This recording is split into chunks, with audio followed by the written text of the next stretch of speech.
The train screamed away from the station, a monster of steam and steel. It kicked a cloud of hot dust right into Bella Mayfield's face. She didn't flinch.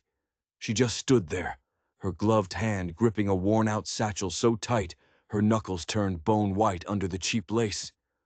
Crying was for women who still believed someone might come back for them. Bella wasn't one of those women. Not anymore. The platform was empty. Just her big blue trunk, and the whispering wind. A few locals stared from across the dusty street. Their eyes were narrow slits of judgment. Their mouths were thin, cruel lines. She could hear their thoughts like they were shouting. "Look at her, all that way for nothing." Bella stood perfectly still until the last echo of the train faded into the hills, leaving a silence that was louder than the noise. She was a wide woman, the kind the sun seems to find first and hold on to the longest. Her pale lavender dress, chosen because a catalog promised it would soften a round face, strained against her frame. It was clean, pressed, and utterly useless now. The color couldn't hide the truth. She was alone, abandoned at a train stop that smelled of heat, chewing tobacco, and the bitter stink of disappointment. No one came for her. Not the man who wrote 6 letters filled with beautiful, sharp-edged lies. Not the man who swore her size didn't matter, only her honesty. He wasn't here. No flowers, no ring, not even the basic decency to show his face. She nudged her trunk with her foot. It was borrowed from her aunt, the sky-blue paint chipped and peeling, a perfect match for her heart. A woman with less pride would have begged for a ride to the nearest inn. A woman with less pride would have already crumbled.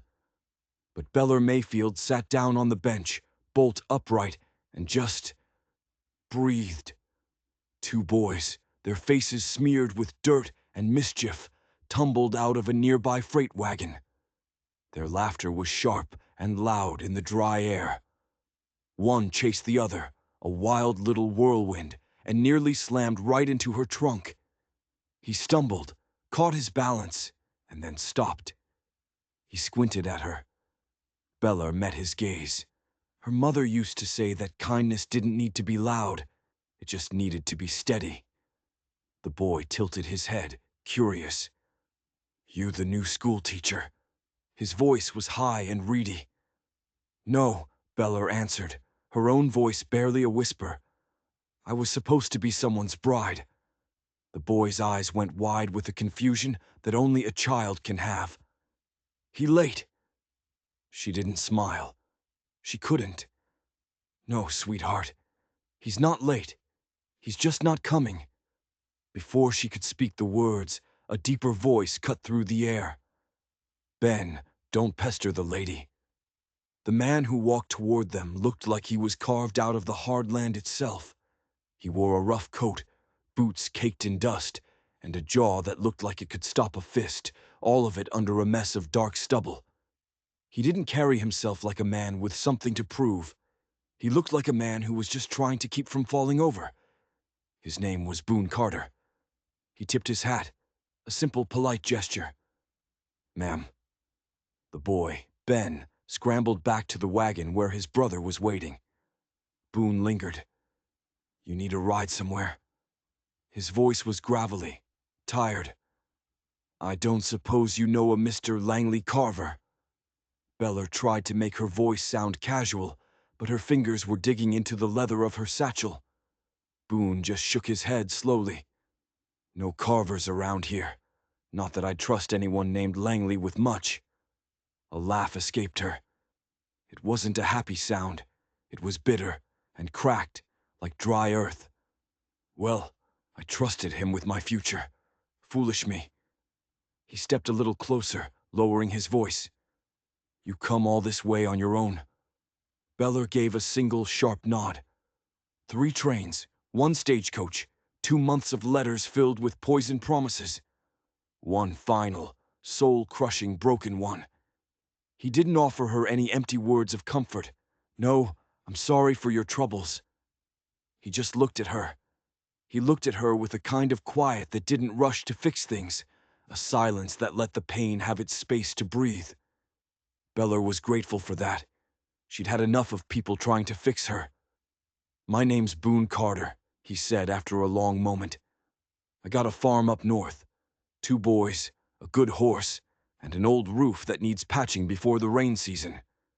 He paused, looking toward the dusty general store. Wasn't planning on picking up anything more today than nails and flour.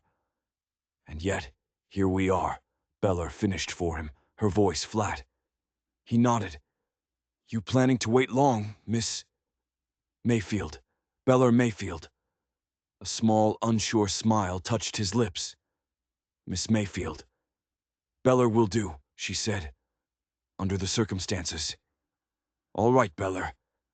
She looked into his eyes and saw no pity there, no judgment, just a deep, bone-weary tiredness that she recognized. It was like looking at her own reflection in a stranger's soul. 2 people who had been slapped hard by the same cruel wind. "Do you have anywhere to go?" he asked, though he already knew the answer. Her silence was enough. "No, I see." The wind picked up, swirling grit across the wooden platform. It stung her cheeks. "My wife passed 2 winters ago," he said, his voice dropping even lower. "Influenza took her fast, left me with 2 boys and a mule that bites." Bella folded her hands in her lap, her heart starting to beat a little faster. She had no idea where this was going. "I tried to get help," he continued, his gaze distant. "Neighbors, kin.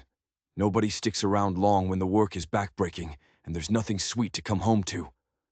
He looked from the store back to her.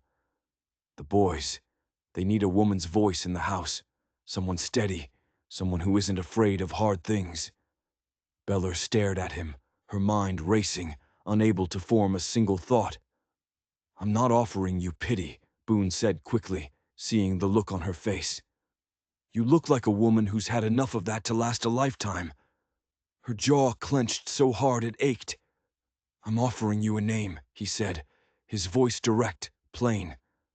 "A place, a chance to be something more than what that coward left behind on this platform." Her breath caught in her throat. She could barely get the words out. You're asking me to marry you?" "Not asking," he corrected her. "I'm putting it plain. It's a solution. You don't have to say yes."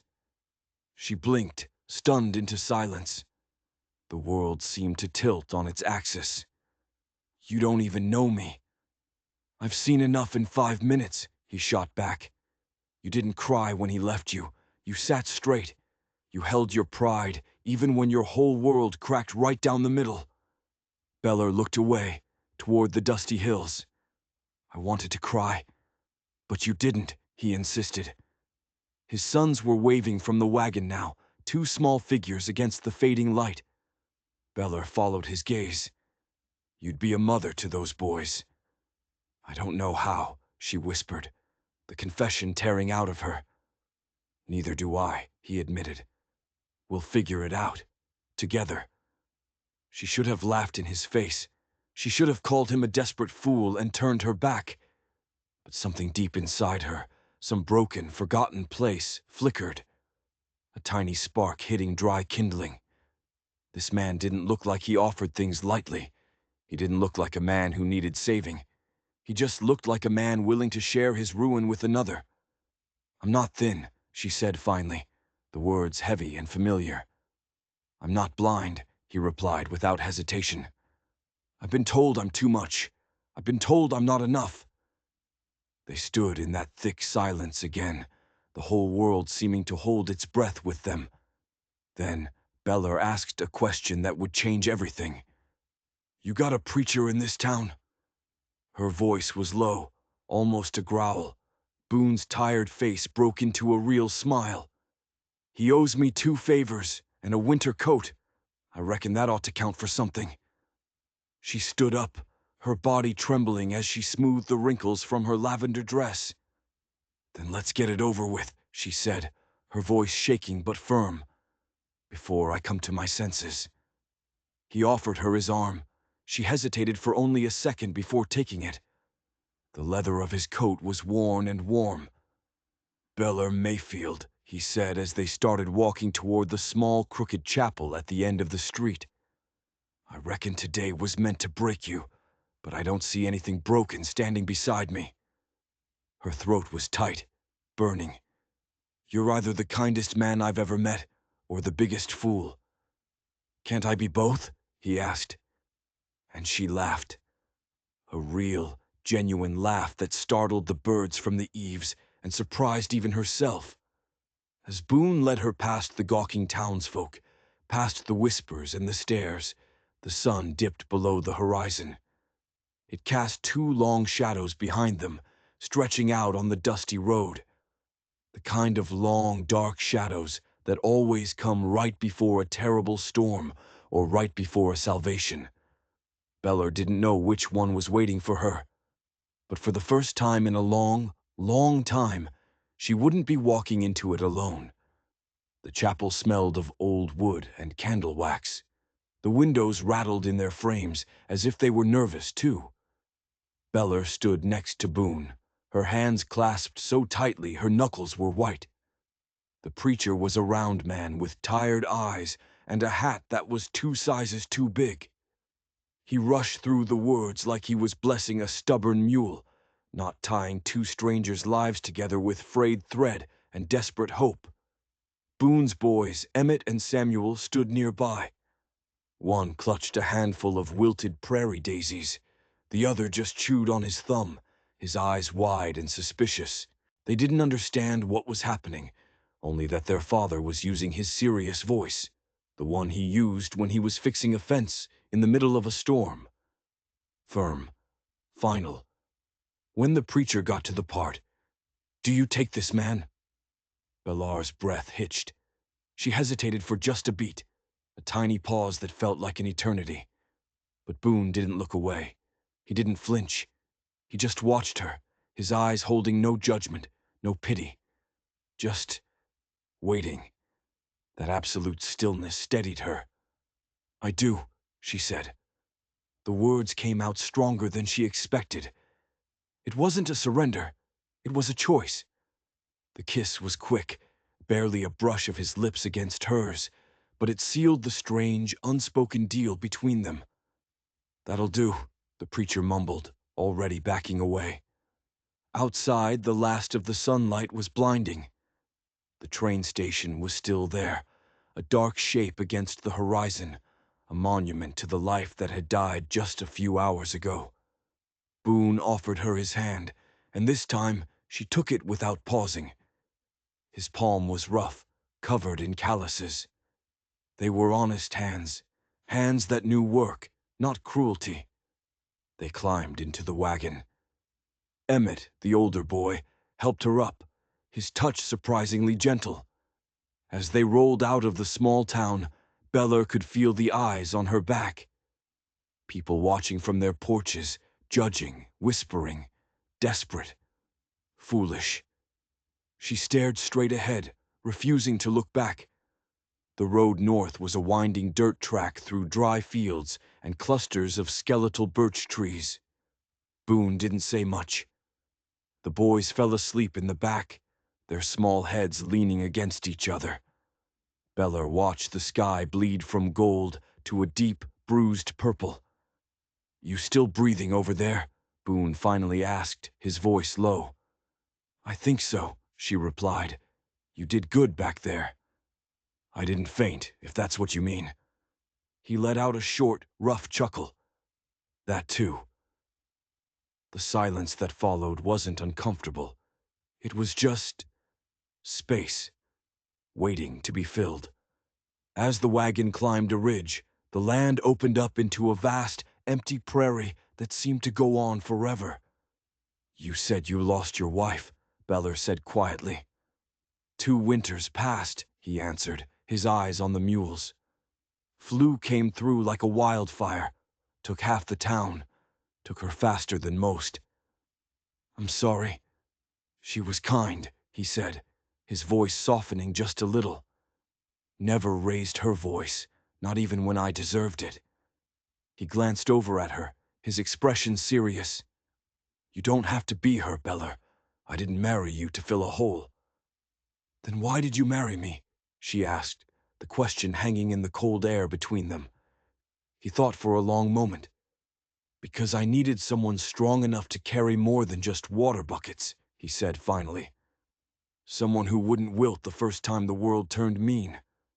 "You think I'm strong?" The idea was so foreign, she almost laughed. "I think you've been standing on cracked ground for so long," he said, his voice steady as a rock.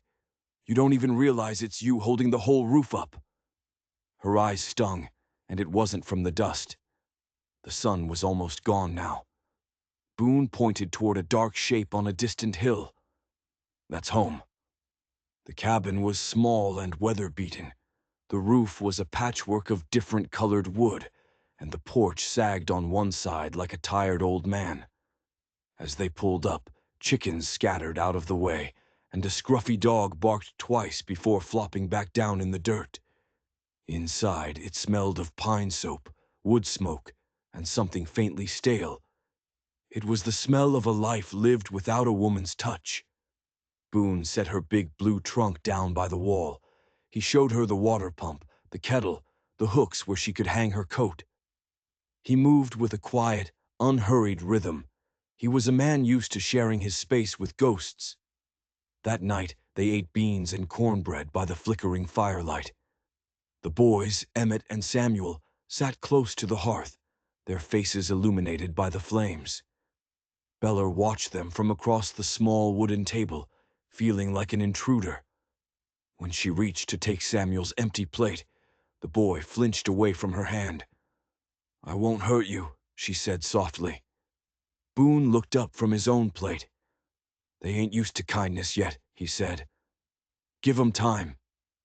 "I'm not their mother." "No," he agreed, "but they'll learn what your voice means soon enough." Later, when it was time for bed, Boone pointed to the only real bed in the cabin. "You take that," he said, already reaching for a spare blanket. "I'll take the chair." "We just got married," she said, her voice cautious. "Doesn't mean I get to demand more than you're ready to give," he replied simply. He didn't even look at her as he settled into the rickety rocking chair by the cold hearth. And for the first time since she'd stepped off that train, a piece of the tight, cold knot in Bellar's chest finally began to relax. The days that followed were a blur of hard work and quiet moments. Beller learned which hens were the meanest, how to chop vegetables with a knife that was older than she was, how to mend the endless rips and tears in the boys' clothes. Samuel started following her around the cabin, a silent little shadow. He never spoke to her, but he was always there. At night she would read aloud from the only book she owned, an old prayer book with a broken spine. Boone would sit in his chair, his eyes closed, listening. Not praying, just present. One morning, she was hanging laundry on the line when she heard a sound she hadn't heard before. Laughter from the barn. She walked over and peered inside. Emmett was grinning from ear to ear, his face smeared with mud, as Beller, who had been trying to milk their stubborn goat, was now being chased around the small enclosure by the angry animal. Boone was leaning against the barn door, his arms crossed, a rare, lopsided smile on his face. "She likes you," Emmett shouted, pointing at the goat. "I must smell like her favorite cousin," Beller huffed, finally cornering the beast. Boone pushed off the door frame and walked over. "You're doing better than most would," he said. "They ain't easy animals." "Neither am I," she shot back, not unkindly. He just looked at her, really looked at her. And in his eyes she saw something new. Not respect, not gratitude, something warmer. That night the wind howled outside, rattling the walls of the small cabin. Beller couldn't sleep. She slipped out of bed and went onto the porch, wrapping her shawl tightly around her shoulders. The sky was a vast, dark ocean filled with glittering stars. The whole world was silent, holding its breath.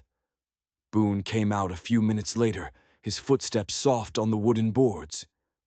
"You miss the city?" he asked.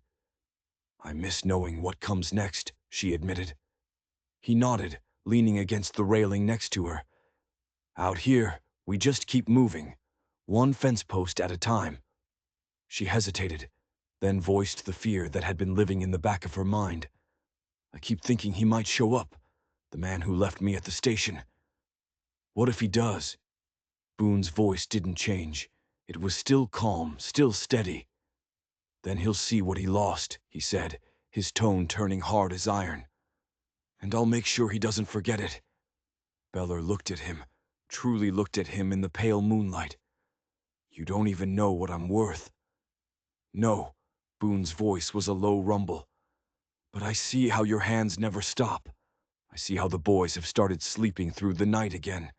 I see how my house doesn't feel so hollow anymore." Her throat tightened, a familiar burn behind her eyes. "That's a lot for a fat woman with a broken trunk," she whispered. He stepped closer, so close she could feel the heat coming off his body. "It was never the weight that mattered, Beller," he said softly. "It was the way you carried it." Their eyes met and held. The air between them crackled, charged with something unspoken, something new and dangerous and beautiful. "I'm not asking you to fall in love with me," Boone said, his voice barely audible over the wind. "But I won't stand by if someone tries to take what's mine." Beller didn't answer. She just leaned against the railing next to him, their shoulders brushing. They stood there for a long time, watching the stars, two broken people sharing the same small space, until the cold finally chased them back inside. And deep down, in a place she hadn't known was still alive, Beller felt something shift. Something was beginning to heal, not because a man had finally chosen her, but because for the very first time in her life, she had chosen back. Then the letter came. The frost had arrived early that year, painting delicate, lace-like patterns on the cabin windows. Boone came in from splitting logs, his face grim. He held out a single mud-spattered envelope. He held it like it was a venomous snake. Beller wiped her hands on her apron and took it. The handwriting was sharp, arrogant, and sickeningly familiar. It was from Langley Carver. Her breath caught in her chest. The words were poison on the page. To Beller Mayfield it began. "I was told you went through with the marriage, that you dared to take another man's name while wearing the title that should have been mine. You will regret this. I'm coming." The signature was a violent slash of ink. Langley. The name alone made her stomach clench into a tight, painful knot. After all this time, after leaving her to rot, he had the audacity to remember she existed. She read it again, her lips pressing into a thin, hard line. She folded the letter with slow, precise movements and handed it back to Boone. "Well," she said, her voice dangerously calm, "the rat wants his cheese back." Boone didn't smile. His eyes were dark. "He knows where we are. He'll come with fists or lawyers," Beller said, her mind already racing. "He'll find me with a rifle," Boone growled. He sat down heavily at the table, running his thumb over the crease in the letter. "If he tries to lay a claim on you, we have to be ready." "He has no claim," she snapped, her voice sharp as broken glass. "He left me. He threw me away. This letter, this is just the sound of a coward realizing someone else found value in his trash." Boone nodded slowly. "Still, I'd rather he didn't show up here thinking this land is full of sheep." "Then we show him the wolves," she replied. The next 4 days were a blur of tense preparation. Boone worked like a man possessed, fixing every loose board, sharpening every tool, oiling his rifle until it gleamed in the firelight. Beller prepared too, not with weapons, but with will. She taught the boys a new game, how to be silent as mice, how to hide in the root cellar if she gave the signal. Every time she hung the laundry, her eyes scanned the horizon. Every gust of wind sounded like hoofbeats. The tension was a thick, suffocating blanket over the small cabin. One evening, as the sun set, painting the sky in violent streaks of red and orange, Boone pressed something cold and heavy into her hand. It was a revolver. Small, but deadly. "You don't have to fire it," he said, his voice low. "Just knowing it's there might be enough." Beller stared down at the gun nestled in her palm. "I've never held a gun before." "Well, now you have," he said simply. She looked up, her eyes meeting his. "I don't want to shoot anyone." "Neither do I," he said. A new, hard resolve settled in her bones. "But I will," she whispered. "If he thinks he can take me back like a piece of property he misplaced." Boone's jaw tightened. He won't get close enough to try. The storm broke 2 days later, a plume of dust on the horizon, long before the sound of horses reached them. "Riders," Boone muttered from the window. He grabbed his rifle and stepped outside. Beller wasn't far behind, the revolver now tucked securely in the pocket of her apron. She'd sent Emmett and Samuel to the barn loft with strict instructions to stay hidden and silent, no matter what they heard. 3 men rode up to the fence line. Langley Carver was in the lead, sitting on his horse like a king surveying his domain. His black coat was immaculate, his face clean-shaven and smug. He looked like a man who had never done a single day of honest work in his life. The 2 men with him were big, brutish, hired muscle. Boone stood his ground. "You've got 10 seconds to say your piece and get off my land," he called out, his voice ringing with authority. Langley dismounted with a theatrical slowness, pulling on his fine leather gloves. "You must be the man who picked up my leftovers." Beller's hand twitched, her fingers itching to close around the handle of the revolver. Boone didn't take the bait. "You've got no business here, Carver." "I've got all the business in the world," Langley sneered, taking a step forward. "That woman was promised to me. She arrived here with the intent to wed me. I paid for her passage. That makes her mine." Beller stepped out from behind Boone, her chin held high. "You're not owed anything but the shame you left behind." Langley's smile was a cruel slash. "You think that cheap ring on your finger means anything? There was no license, no papers filed with the county. Legally, she's as free as a bird." "Then we'll file the damn papers," Boone said, his voice cold as a winter morning. Langley's eyes flicked to Beller, dismissing Boone completely. "Do you really think you belong here, in the dirt, with these half-wild children and a man who smells of cowhide? You were meant for better things, Beller." A laugh erupted from her, startling everyone, including herself. "I was meant for freedom," she said, her voice clear and strong. "And I found it the day you didn't show up." Langley's handsome face twisted into an ugly mask of rage. Boone shifted his weight, raising the rifle just an inch. "You want to test the rest of this conversation with a bullet? Or are you smart enough to leave with what's left of your pride?" One of Langley's goons went for his gun, but Beller was faster. She pulled the revolver from her apron, the click of the hammer pulling back, echoing sharp and loud in the tense silence. The man froze, his hand hovering over his holster. "I may not know how to aim yet," Beller said, her voice steady as a surgeon's hand. "But at this range, I don't have to." Boone moved to stand shoulder to shoulder with her, a solid, unmovable wall. "You done?" he asked Langley. Langley's face was pale, his nostrils flared. His hired help was looking nervous. This wasn't the easy intimidation they'd been paid for. "I'll be back," he hissed, his voice dripping with venom. "With the law, with men who aren't afraid of a fat woman with a pistol. You can't hide behind your broken-down barn forever." "You can bring a whole army," Beller said, slowly lowering the gun. "But you'll still find me standing right here." Langley didn't have a comeback for that. He spun around, yanked his horse's reins, and galloped away. His men followed, casting nervous glances back at the woman on the porch. The dust they kicked up settled slowly, like shame. Boone watched until they were just a speck on the horizon. Bella's hands were shaking as she put the revolver back in her apron. He turned to her. "You all right?" "No," she said honestly. Then a small smile touched her lips. "But I'm still standing." "You are." He reached out and gently brushed a stray piece of hair from her face. His fingers lingered on her sleeve. "You didn't just stand, Beller," he said, his voice thick with emotion. "You held the line."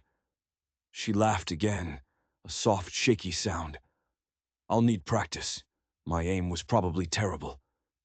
"Next time," he said, a real smile spreading across his face, "we'll shoot bottles." But there was a new threat coming, one they couldn't shoot. A week later, another rider appeared. Not Langley. This man wore a dusty star on his chest. Sheriff Miller. He didn't come with threats of violence. He came with a piece of paper. A warrant. Langley Carver's filed a complaint, the sheriff said, his eyes avoiding Beller's.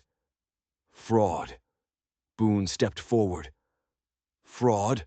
What are you talking about?" "Mr. Carver claims he paid this woman's passage out here under the legal pretense of a marriage contract. She accepted the funds, traveled here, and then entered into a fraudulent marriage with you, sir, thereby cheating him of his investment. It was a brilliant, cruel twist. He wasn't trying to take her back physically. He was trying to bury her, to paint her as a common thief, a swindler. The charge was absurd, but in a town that already saw her as a desperate outsider, it was a charge that could stick." "This is nonsense," Boone growled. "She has a right to change her mind. He abandoned her." "That'll be for the judge to decide," the sheriff said, tipping his hat. "Court's in session next month. You'll receive a summons." He turned and rode away, leaving them in a stunned, cold silence. The whispers from the train station were about to become a roar. They weren't just fighting for their home anymore. They were fighting for Bellar's freedom. The news spread like wildfire. The few neighbors who had been warming to them now turned their backs. The woman at the general store suddenly couldn't meet Beller's eyes. When Boone went into town for supplies, he was met with cold stares and muttered insults. They were completely, utterly alone. The weight of it was crushing. One night, as Beller was desperately searching through a small wooden chest for any piece of paper that might help them, a deed, a tax receipt, anything, her fingers brushed against a false bottom. Her heart skipped a beat. She pried it open. Inside wasn't legal documents. It was a small leather-bound journal, and it didn't belong to Boone. The elegant script on the first page read, "Sarah Carter, Boone's first wife." Beller knew she shouldn't. It felt like a violation, like reading a ghost's secrets. But she was desperate. She opened it. Most of it was what you'd expect. Notes about the farm, the weather, worries about the boys. But then, in the last few entries, the tone changed. It became frantic, scared. Sarah wrote about a debt, a huge, crippling debt they'd taken on during a drought to keep the farm from going under. She wrote about the man they owed the money to, a powerful, ruthless landowner from the next county over. Beller's blood ran cold when she read the name. The man's name was Marcus Carver, Langley's uncle. Sarah's last entry was terrifying. She wrote that Marcus was threatening her, that he wanted the land, not the money. She wrote that he'd said he had ways of resolving difficult situations. And then, the final chilling line. "He sent a special medicine with his nephew Langley today. He said it would help with my cough." A week later, according to the date, Sarah Carter was dead. From influenza. It wasn't just a threat. It wasn't just a legal trap. It was murder. And Langley Carver had delivered the weapon. Beller felt sick. She closed the journal, her hands shaking. This was so much bigger, so much darker than she could have ever imagined. But as the shock wore off, a cold, hard anger took its place. They thought she was a victim, a piece of property to be fought over, a criminal to be locked away. They had no idea who they were dealing with. She looked up from the journal, her eyes finding Boone across the dimly lit room. He looked defeated, broken. He didn't know the truth yet. He didn't know the secret his dead wife had left behind. He didn't know that the key to their salvation and to Langley's destruction was resting in his new wife's hands. The game had just changed, and Bella Mayfield was about to make her move. She waited until the boys were asleep, their soft breaths filling the quiet cabin. Then she walked over to the hearth where Boone was staring into the dying embers, the weight of the world on his shoulders. She held out the journal. "You need to read this," she said, her voice low and steady. He looked up, confused, then took the book from her hand. She watched his face as he read. She saw the confusion turn to shock, the shock to disbelief, and the disbelief to a horrifying, dawning comprehension. When he got to the last page, a strangled sound escaped his throat. He looked up at her, his eyes wide with a pain so deep it stole her breath. "I knew about the debt," he whispered, the confession tearing out of him. "I didn't know. I didn't know about the threats. I didn't know about the medicine." His voice broke. "I thought she was just sick. The flu was everywhere." He buried his face in his hands, his body shaking with silent, racking sobs. Beller went to him, putting a hand on his shoulder. After a long moment, he looked up again, his face streaked with tears. "That day," he said, his voice thick with shame. "The day I found you at the station. It wasn't just kindness." Beller waited, her heart pounding. "When I heard your name, and you asked about Langley Carver, I saw a chance, a desperate, crazy chance." He couldn't meet her eyes. I thought if I married you, if I made you a Carter, it might give me some kind of leverage, some protection, that Marcus Carver wouldn't dare come after the farm if it meant tangling with his own nephew's situation. I was using you, Beller. I was using you as a shield." The confession hung in the air between them, ugly and raw. Every kind word, every gentle touch, every shared smile was suddenly cast in a new, sickening light. She had thought she'd found a home, a partnership. But she was just a piece on a chessboard, a pawn in a game she never even knew she was playing. The feeling of betrayal was a physical blow, knocking the air from her lungs. She was more alone right now, in this cabin with this man, than she had ever been on that empty train platform. She stepped back, the warmth from his body suddenly feeling cold. "So it was all a lie," she said, her voice flat, devoid of emotion. "No," he pleaded, standing up, reaching for her. "It started that way, I won't lie to you. But it changed. Bellar, it changed so fast. Everything I said, everything I felt, that was real." She turned away from him, wrapping her arms around herself. The sheriff was coming. Langley's trap was closing. And the man she had married, the man she had started to, the man she trusted, was a liar. He had built their entire life on a foundation of deceit. She walked back to the table and picked up the journal. Her mind was a whirlwind of anger and hurt, but beneath it all, a cold, clear purpose was forming. She would not be a victim, she would not be a pawn, and she would not let them take her freedom. She flipped through the pages again, her eyes scanning Sarah's frantic script. Then she saw it. Tucked into the back cover, almost invisible, was a small stitched pocket. Her fingers, still trembling, worked at the threads. Inside was a single, folded piece of paper. It wasn't a letter. It was a ledger. A detailed account of names, dates, and amounts. It wasn't just Sarah's loan. It was a list of a dozen other farms, a dozen other desperate families Marcus Carver had trapped in debt. and next to several names were small, chilling notations. Foreclosed, fire. Deeded, accident. Resolved, sickness. This was it. This was the proof. Sarah hadn't just been a victim, she had been gathering evidence. She was trying to expose him. That's why they had to silence her. "Boone," she said, her voice sharp, cutting through his despair. He looked up.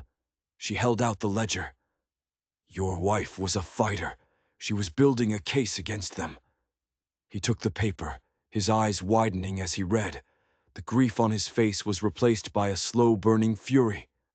"The sheriff is in his pocket," Boone said, his voice a low growl. "Going to him is a death sentence." "Then we don't go to him," Belar said, her resolve hardening into steel. "We go over him." There was a federal marshal in the next county, a man named Sterling. He had a reputation for being hard, but fair. A man who couldn't be bought. It was a long shot, a dangerous ride through the night. But it was the only shot they had. "Get the horses ready," Beller commanded. "I'll wake the boys." Boone didn't hesitate. He saw the look in her eye, the iron in her spine. This wasn't the abandoned woman he'd found at the train station. This wasn't the pawn he had tried to use. This was the woman who had faced down gunmen on her own porch. This was his wife, and he would follow her through the very gates of hell. They rode through the freezing darkness, the boys bundled between them. The wind was a physical force, trying to push them back, but they leaned into it, their faces set with grim determination. They reached the marshal's office just as the sun was beginning to cast a pale, gray light over the horizon. Marshal Sterling was a tall, imposing man with eyes that seemed to see right through you. He listened to their frantic story without interruption, his expression unreadable. He examined the journal. He studied the ledger. When they were finished, he was silent for a long, agonizing minute. Then he stood up. "Get your children some breakfast," he said, his voice a deep baritone. "I'll be deputizing 2 of my men. We ride back at once." The ride back was a blur. When they arrived at the Carter homestead, Sheriff Miller was already there, along with Langley, looking smug and triumphant. "You're late, Carter," the sheriff sneered. "Time to go." "That won't be necessary, Sheriff," Marshal Sterling said, swinging down from his horse. Miller's face went pale when he saw the federal star. "Marshal, what business do you have here?" "The business of murder," Sterling said, his voice booming across the yard. He held up the journal. "And fraud, and conspiracy. We have a full confession." Langley scoffed. "Confession? From who? This is absurd." "From him," the marshal said, pointing toward the road. Riding up was one of the hired goons Langley had brought with him before. His face was ashen. Faced with federal charges, he had broken. He had told them everything. About the special medicine. About the threats. About Marcus Carver's systematic plan to steal land from his neighbors. Langley's smug expression dissolved into pure panic. He looked at his uncle, who had just arrived, expecting a denial, a show of power. But the old man just sagged, his face a mask of defeat. It was over. The marshal clapped the irons on Langley and his uncle, their wrists clicking shut with a sound of beautiful finality.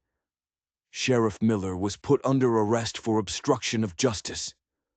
The whole rotten conspiracy had been brought down, not by lawmen or powerful men, but by the words of a dead woman and the unbreakable will of the one who had taken her place. As the marshal led them away, the townsfolk who had gathered to watch the spectacle were silent, their faces a mixture of shock and shame. They had been so quick to judge, so eager to condemn. Boone turned to Beller, his eyes filled with 1,000 emotions. Humility, gratitude, and a love so profound it was almost painful to look at. "I don't deserve you," he whispered. "You're right, you don't," she said, a small, tired smile playing on her lips. "But you've got me anyway." He pulled her into his arms, holding her tight, burying his face in her hair. The boys ran to them, wrapping their small arms around their legs.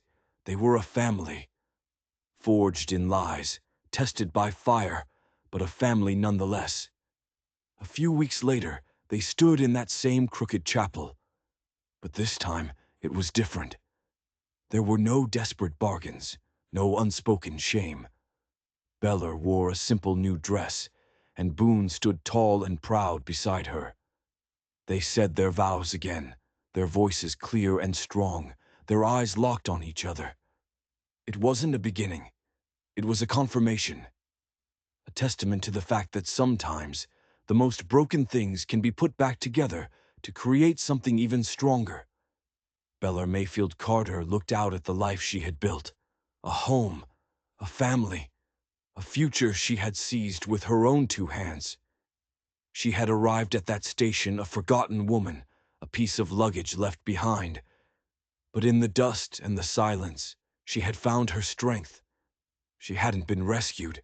She had been the rescuer all along. If you enjoyed this story of justice and redemption, don't forget to hit that like button and subscribe for more tales of the unexpected. And let us know in the comments what you think. Was Boone's initial proposal a desperate act of cruelty, or a strange kind of kindness? We'd love to hear your thoughts.